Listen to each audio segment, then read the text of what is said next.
Hey, it's Jean Jacket Jeff. You young kids out there.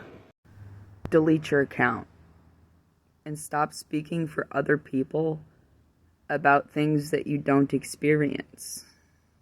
It's called saviorism, not allyship. You think you're being an ally, but actually you're speaking over people. You're speaking for people about things that you don't experience, like violence against women. Your job is to speak about things that you experience. If you are not speaking from your own experience, the only thing you're doing is spouting bullshit. You don't know what it's like for children. You don't know what it's like for this new generation who is born robbed. We've lived through 9/11, the JP Morgan predatory loan crisis, the mortgage crises, the market crash of 2008, George W. Bush choking on a pretzel and making national news. We've lived through a lot.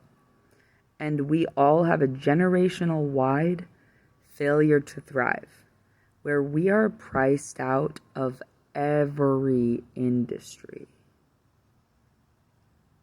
Medicine, food, housing. We're a generation who they're funneling and trafficking into prisons for profit and institutions for profit. They have us all thinking that we're suicidal, like Bird Box. But actually, no. People like you failed at your job.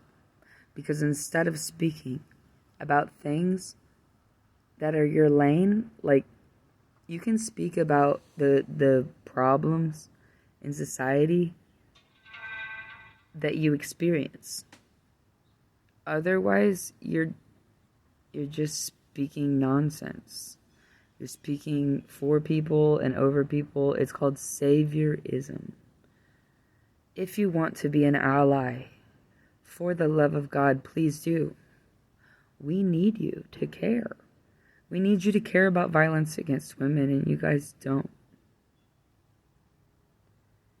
You guys respect that women don't want to be hit on and don't want to be flirted with and don't want sexual advances only if we're in a relationship. But if we tell you we don't want sexual advances when we're single, we're just causing problems.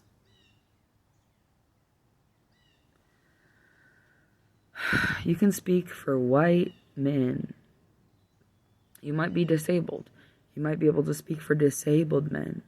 You know, you might be in some other disadvantaged classes. So talk about them. Talk about the hardship that you experience. And then delete your fucking account. The whole goddamn thing. Hi. With your little demeanor. Guess what? It doesn't work with me. I'm the future president of the Hells Angels. I inherit that shit. Sonny Badger's nephew shook me and said, "You don't understand. One day, you run it all." The only thing that your demographic really cares about is blood rights. And I got them. On both sides of my family. My grandmother's corporate. My grandfather, on my dad's side, was a rock star. Who do you think the Hells Angels protected? My grandfather died with Don King in his profile picture. Who do you think got him out of the murder charge? My father spent his whole childhood on the streets of Detroit, Michigan. And then ended up in prison for a really long time and became prison famous after he had to join a prison gang. out of survival. He grew up in the blackest city in our nation, on the streets of it. He did intravenous drugs for the first time when he was 4 years old. Then he became the plug. Hi, I'm the plug's daughter. Keep your little tone. That little raspy, like authoritative tone that you got, it's mine. Give it back. You don't run shit and you don't speak for anyone else. Delete your account. Stop breathing our oxygen. My grandfather was the sound of 1973. Then he went on to be Clarence Gatemouth Brown's bandleader and toured the entire globe with him. Platinum, diamond, all the records you can think of were sold. And I've lived 30 years homeless. Second generation of it. I was raised homeless. I was not raised by my blood parents, my biological parents. My mother was in the picture, but bad, and only really got some visits, and even then, it was bad. They tried to give us back a couple times, and each time she was literally just too selfish to be a parent. She has the worst case of only child syndrome I've ever seen in anyone on the planet. My family has Munchausen by proxy, and I got a lot of therapy for that. Professional therapy, where therapists came to my house every single day when I was 21, for months. I then was trained by a civil rights organization how to be a white ally in 2016. And I humbled myself in order to do that a lot. I let black women educate me and humble me. They're mad. They're allowed to be mad. And they're allowed to be frustrated with me because I was a savior complex. It's okay to want to help. It's okay to want to help the future. We need you to. We need you to care about violence against women, so how about you actually just start caring about it?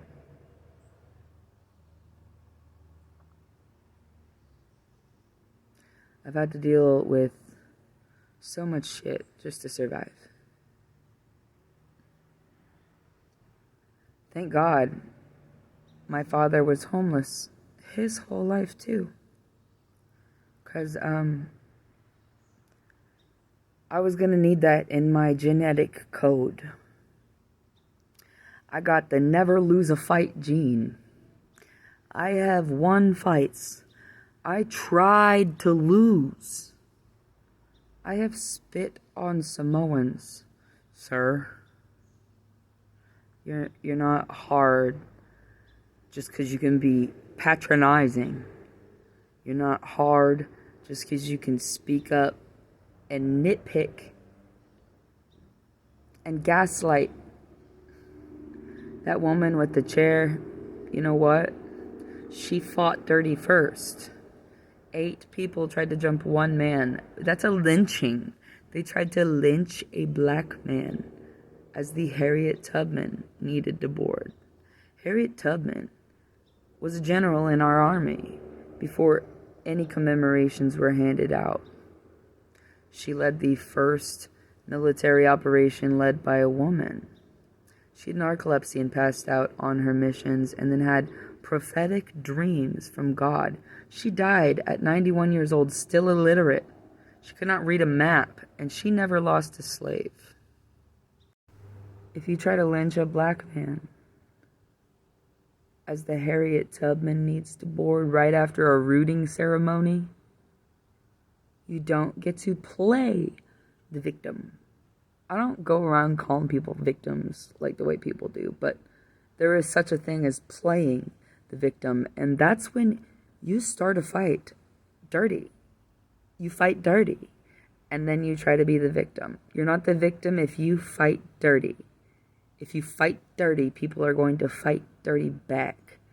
Delete your whole account and speak on what you know only. Don't speak on shit that you don't actually know and you don't experience. You you don't live the consequences.